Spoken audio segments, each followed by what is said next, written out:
Hi! Welcome back to Books, Tea and Biscuits with me, Jojo. And me, Kim. We're in the last day now for the Agatha Christie month because it's now the 30th, and please forgive the sirens if you can hear them. We get a lot of police around here, fire engines and ambulances, but so far we're okay. So it's the last day, it's 30th. And I'm going to be reviewing Murder on the Orient Express, which is a classic book, as we know, Hercule Poirot, several films played by various characters. The last remake, I believe, was Kenneth Branagh, who played Poirot. Yeah, the new one's coming out soon as well. So I understand. And Scarpetta, Patricia Cornwell.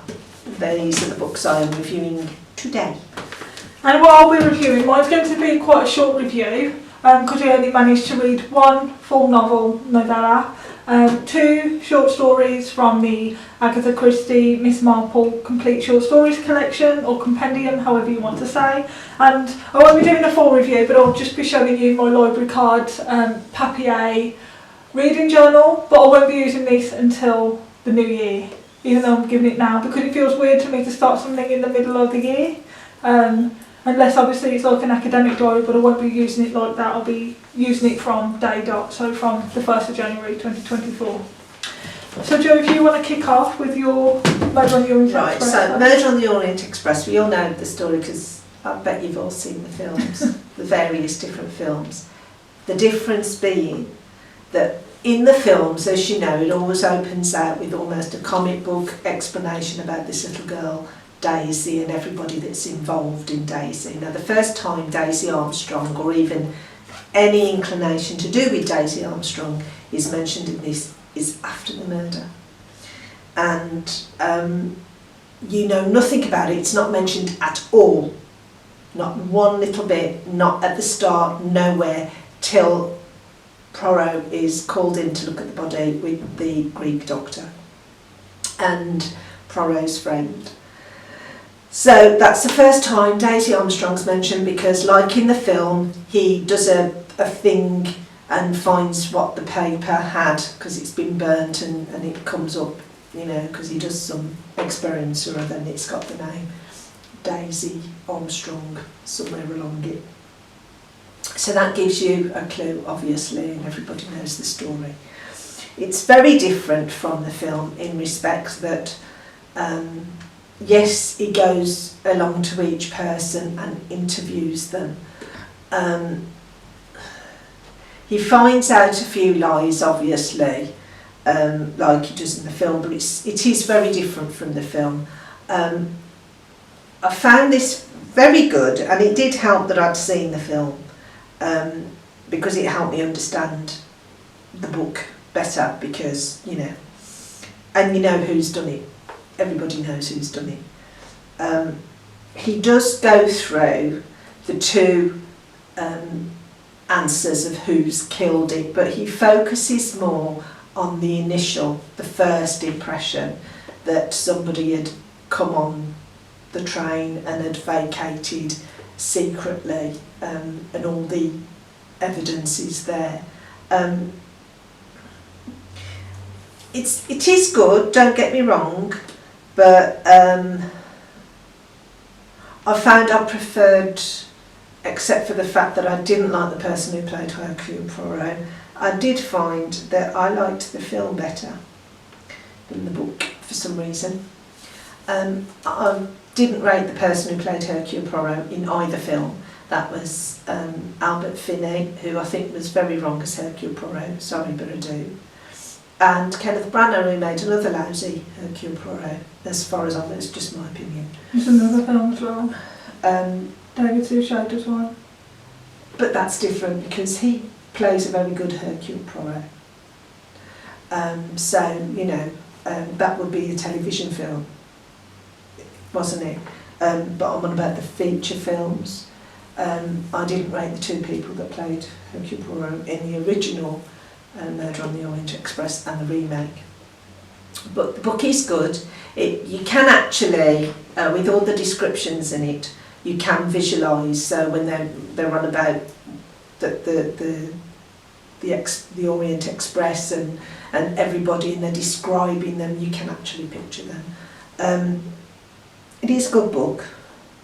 I give it 4.5 out of 5 because you do have to, there is a bit more in it because obviously you can't see, whereas with the film you don't have all the explanation because you can see it, but there's some extra explanation, and it is good, but I'll just give it 4.5 out of 5. I enjoyed reading it and I probably would read it again.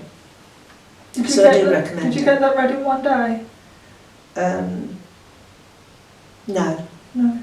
I could have, but I thought, no, I'm getting a bit bored now. So I put it down and then did stuff and then come back to it and thought, all fresh. And I thought, yeah, I'm enjoying this. So then I read it to the end. So I'd read 3 chapters and got bored. So I put it down. And when I picked it up again, I really got interested in it and really wanted to read it and couldn't put it down then. So then I read it to the end. But that's why I'm giving it 4 out of 5 really. 4 out of 5 definitely. Good. So I'll be now reviewing book 4 of the Henry Fleming series by J. Gill, and this is A Deadly Venetian Affair. This one is slightly different from the others in the fact that it's not quite a novella, it's a bit bigger than a novella, it's a lot more pages. No, it is a novella because it's under 300, yeah, it's under 300 pages. It's 256 pages, yeah, 257 pages. So what happens in this one, there's a tragic death, a hotel filled with suspects and a baffling mystery in Venice. So Henry Fleming's in Venice for this one. And I really like Italy, so this one, one of the ones I enjoyed the most. So I'm going to quickly read the synopsis to you, and then I'll give a brief explanation, because this one's just filled with that many twists and turns that I don't want to say too much. So I'll read the synopsis to you. Private Detective Henry Fleming, having just wrapped up a case which has taken him to Venice, has decided to stay for a few more days to explore the city and sample some of its renowned sweet confections. However, no sooner does one investigation end than another one begins. Sir Ernest Templeton, also holidaying in Venice, and his wife, has received an intimidating poison pen letter which he regards as stuff and nonsense, although Lady Templeton is insistent that the writer poses a genuine threat to her husband's life. Fleming is asked to join them for a few days at the luxury hotel. After all, it's better to be safe than sorry when a man's life is at stake. It soon becomes apparent, however, that several of the guests are not who they claim to be, and that Sir Ernest really is in mortal danger. With time against him, can our great sleuth identify from whom the threats come? So this one, again, from the title, Henry Fleming is in Venice. The beginning of the book starts out with him with the Countess of Russia, I believe. Not Countess of Russia, no, Countess Volkov, yes. And he stops, basically, just a small crime, stops her handbag being taken by some Russian thugs. Anyway, that being said, by the time he gets back to his hotel, he's met in the lobby with a hotel worker, and a letter is given to him. And in that letter, it is inviting him to dinner with Sir Ernest Templeton and Lady Templeton, and during that dinner they discuss that he has received a poison pen letter, and he doesn't believe it. As you said, the synopsis says that it's stuff and nonsense, but Lady Templeton is the one that's worried. Now later on in the story, she has a locket, and her locket has been stolen, or so we think, and a couple of the guests we find out on who they are, on who they say that they appear to be. Later on in the story we find out that one of the guests is actually his son, but he doesn't know this. I think he finds out towards the end, and then another guest who has a different disguise or different identity is actually one of the ones that's murdered. Now I'm not going to say who's done it and how it's done, but I didn't think, again, I didn't suspect the murderer was going to be who it appeared to be. But obviously when you read and go through each chapter, there were like little pieces of breadcrumbs, and you put them all together, and obviously the puzzle comes to light, and you realise, I found out quite early on, not quite early on, after like 2/3 of the book I knew who it was going to be, but when the murder happens, you don't suspect it to be that person then. It's not until you get the breadcrumbs and you're like, that makes sense, it's this person, and I really liked it. I flew through this book. I say flew through, it took me 2 days to read, obviously because I'm not reading it till the evenings after work. But yeah, for me that's flying through it, because usually I'm reading, doing my dinner, doing my chores, running, doing my laundry, you know, all of an evening. So I flew through this book. I really, really enjoyed it, and Italy's one of my favourite places, so I just couldn't put this book down. So there's a murder that's happened a while ago, and then there's a murder that's happened in this one.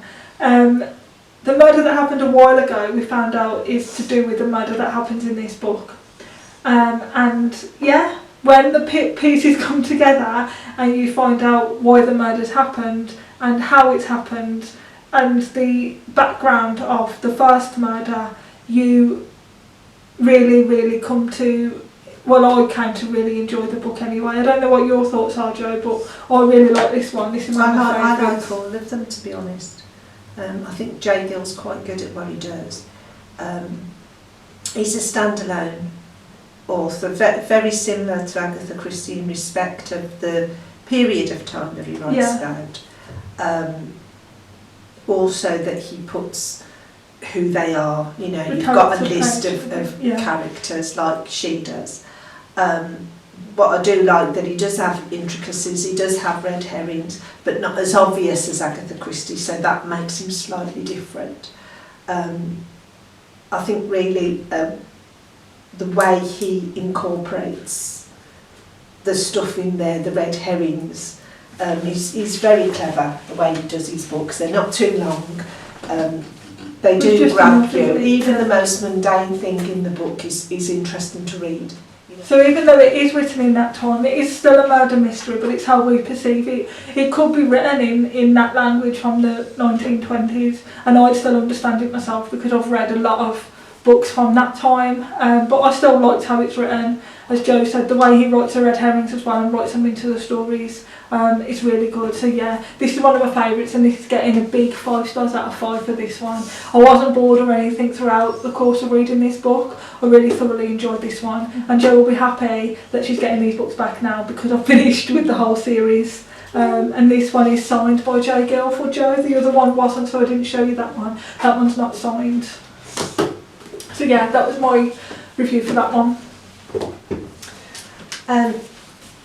Scarpetta, another case, Scarpetta one. The difference is with this one is they've moved, because in the book before this, or a story before this, or maybe a couple of stories before this one, Pete Marino, who's her investigative police attachment, you know, tried to rape her.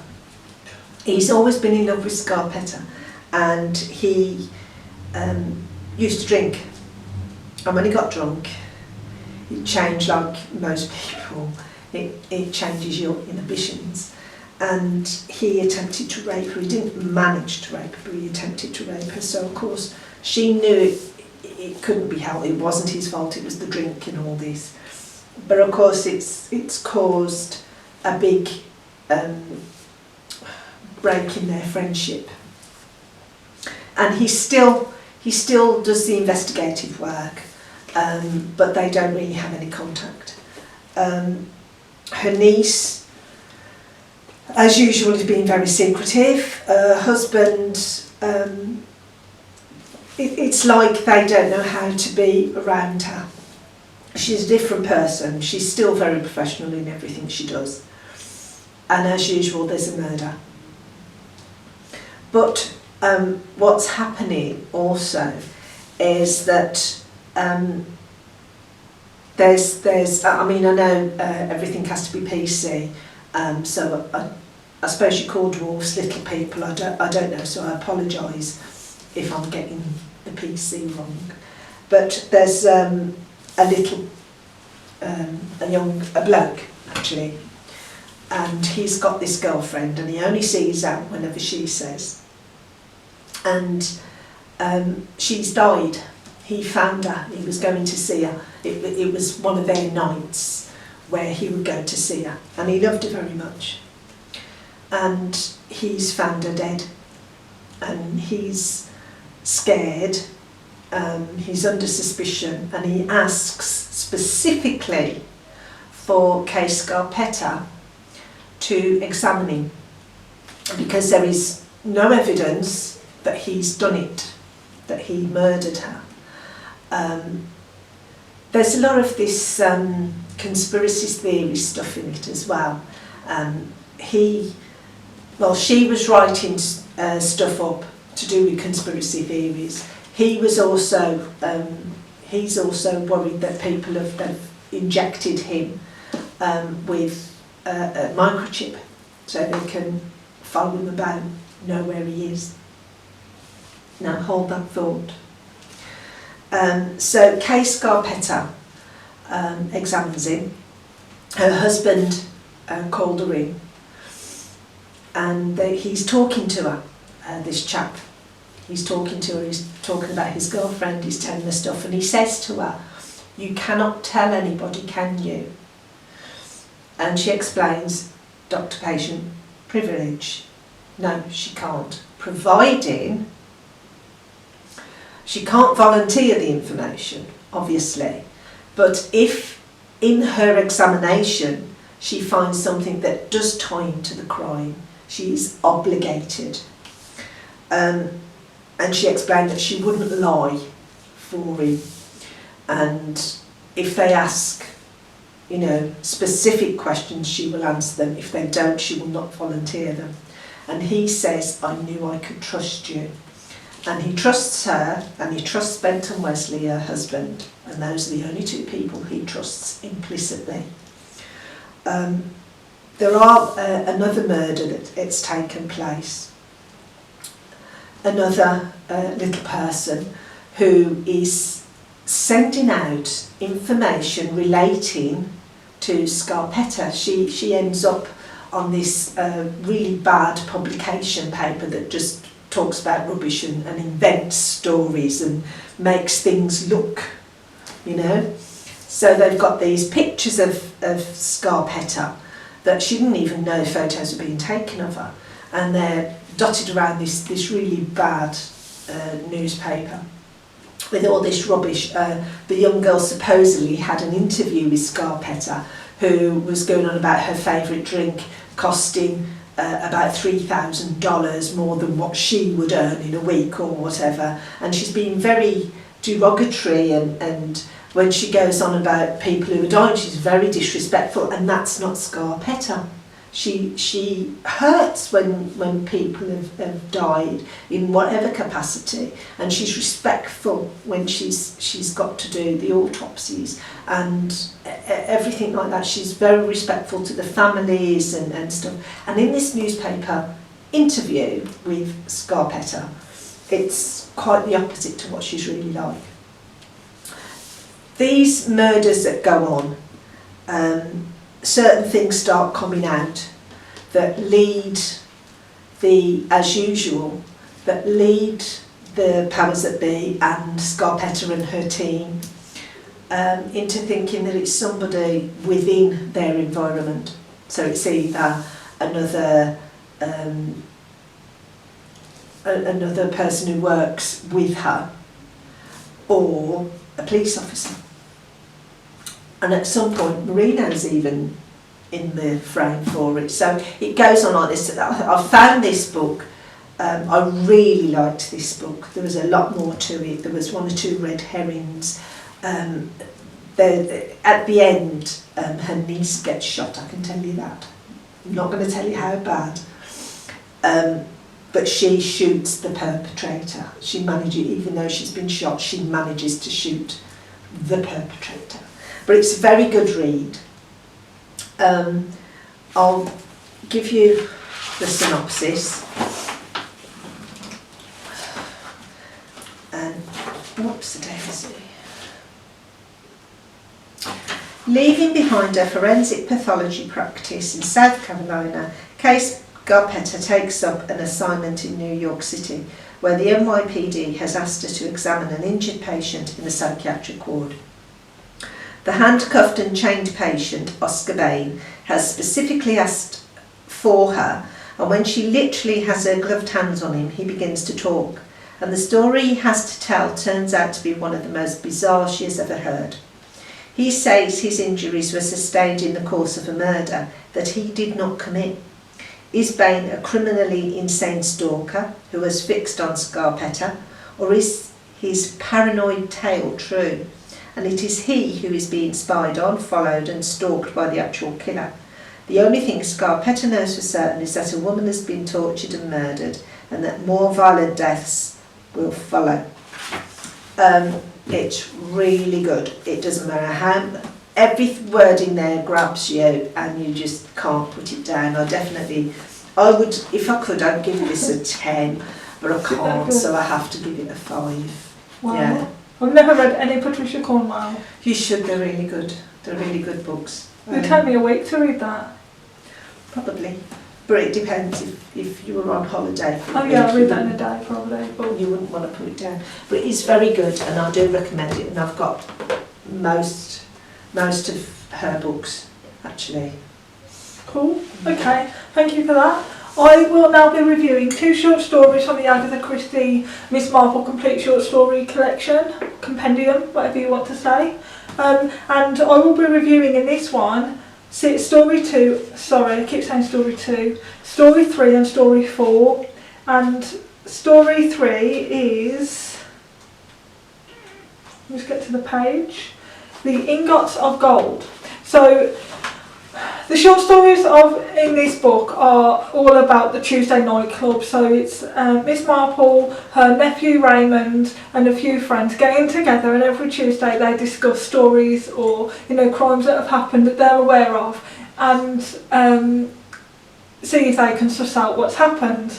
They're all in short stories, and number 3 is Raymond's turn to tell a story, and he says that a couple of years ago, he was accompanied on a journey. What's his name? Can't give you. Yeah, 2 years ago, he went to spend Whit Sunday with a man called John Newman in Cornwall. And what happens is there's a shipwreck, and on this shipwreck were some gold ingots, some gold bars as I would call them, but they're ingots.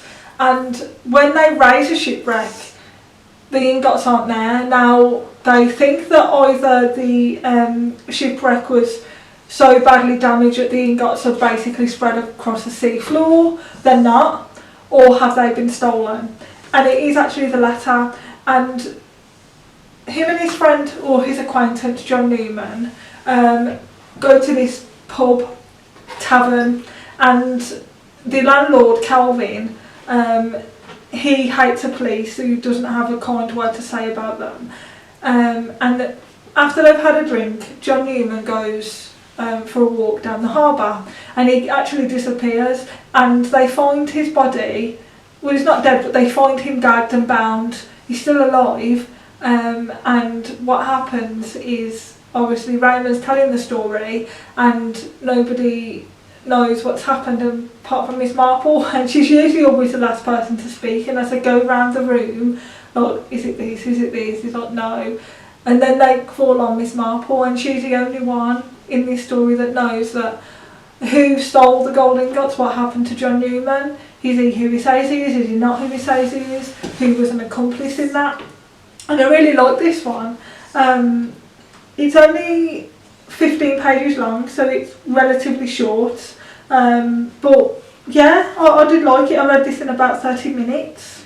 I wouldn't give it 5 out of 5 because as a short story goes it was good, but I think I'd give it 3 because I think if I can give a book only 4 stars, and even though I was enthralled with the book, I'm not going to give a short story 5 stars if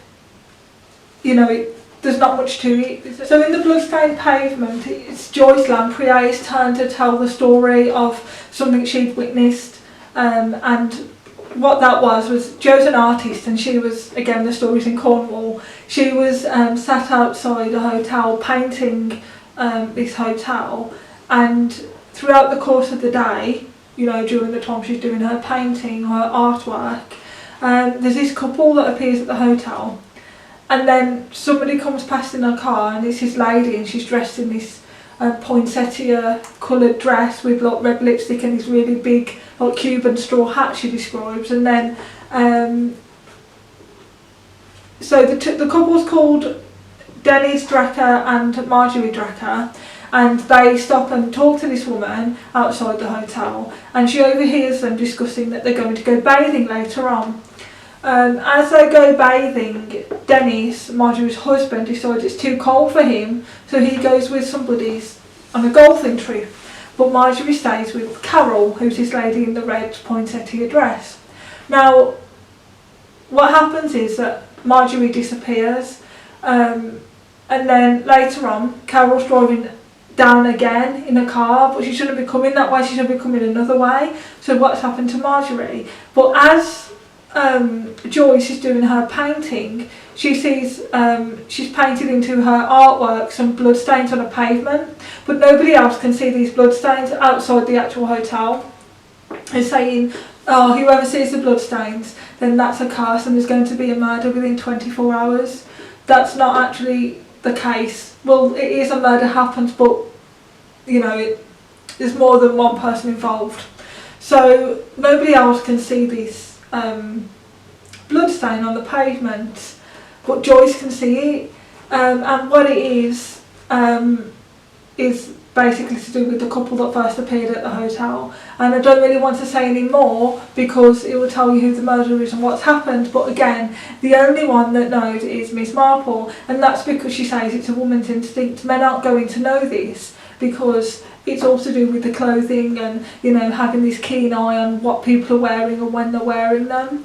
And Miss Marple is just sat there in her armchair doing her knitting, and her and Joyce are the only two people that know. But it's not until Miss Marple mentions a story and that later on it was in the newspaper a couple of years later, because Dennis had tried to do it again to another wife, and then Raymond and his friends are like, oh yes, I remember reading that. So Miss Marple's the only one that, again, understands what happens and comes up with the goods at the end of the day. Now this one I enjoyed a little bit more than number 3. I'll give this one 3.5 stars out of 5 because I was really intrigued with why she could see the bloodstains and nobody else could. I can't wait to read number 5 and number 6 and see what they are. So Motive the Opportunity for number 5. I won't be doing these as a review though, because, you know, Murder Mystery Month has ended now. And number 6 is The Thumb Mark of St Peter. But I will be reading the rest of these for like pleasure reading. So yeah, I won't be reviewing them again in the next video because we're going into another month, so it's a different theme.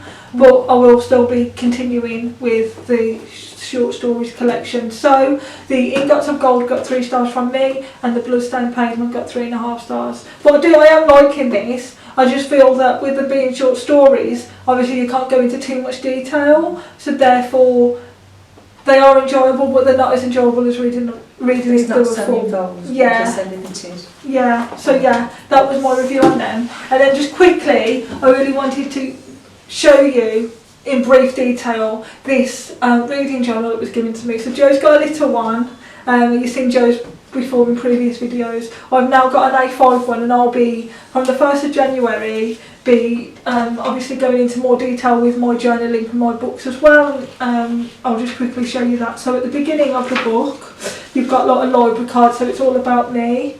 And then you've got a page for extra notes here.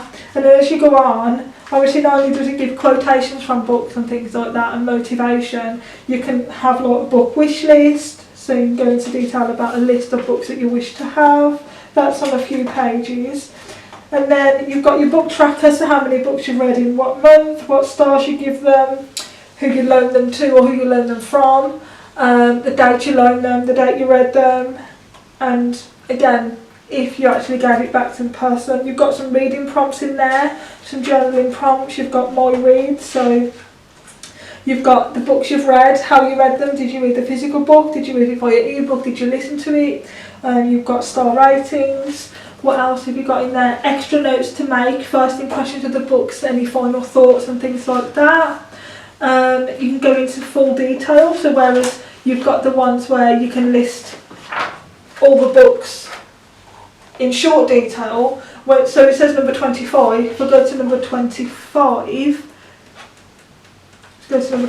you go in then give extra notes on that book. So what was your star rating, what did you think, what were your first impressions, your summary of the book, what you learned from it, and any favourite quotes and things like that. So when we start the next year in 2024, I'll be starting this from day one, but I believe this doesn't last all year, so I might need to buy more as you go throughout, depending on how many you read as well. But yeah, I'll be doing some reading journaling as well. Okay.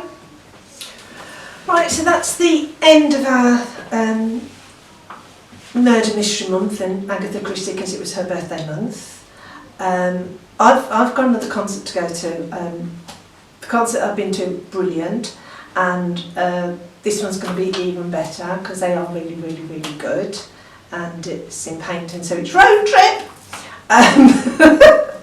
So again, if you live in that vicinity or you're happy to go on a road trip, because you're not actually going to be able to get the train because there's those, well, they're on strike today, the 30th, and again on the 4th of October. So again, if you want the ticket, it's www.catsinspace.co.uk. So there you go. We will see you in October. October the 7th will be our next reviews, but I think what we'll probably do on the 7th is discuss what the month is going to be, because we've got Halloween at the end of that month, and the type of books we're going to be reading throughout the month, what we've done so far. We may even recap on one or two books.